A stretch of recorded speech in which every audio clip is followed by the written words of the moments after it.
సిద్దిపేట జిల్లా తొగుటలో జరుగుతున్న మార్కండేయ దేవాలయ విగ్రహ ప్రతిష్ఠ మహోత్సవంలో దుబ్బాక ఎమ్మెల్యే కొత్త ప్రభాకర్ రెడ్డి పాల్గొని ప్రత్యేక పూజలు నిర్వహించారు. ఈ సందర్భంగా ఆయన మాట్లాడుతూ బిజీ ప్రపంచంలో దైవభక్తితో ప్రశాంతత చేకూరుతుందన్నారు.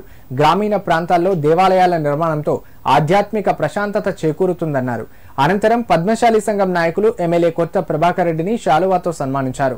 కార్యక్రమంలో మండల పార్టీ అధ్యక్షుడు జీడిపల్లి రామరెడ్డి, పద్మశాలి సంఘం అధ్యక్షులు లక్ష్మీనారాయణ, నాయకులు సుతారి లలిత రమేష్, చిలివేరి మల్లారెడ్డి, దోమల కొమరయ్య, మంగ నరసింహులు, వేల్పుల స్వామి, కంది రామరెడ్డి, పబ్బతి శ్రీనివాసరెడ్డి, కుర్మ యాదగిరి, పబ్బతి వెంకటరెడ్డి పాల్గొన్నారు.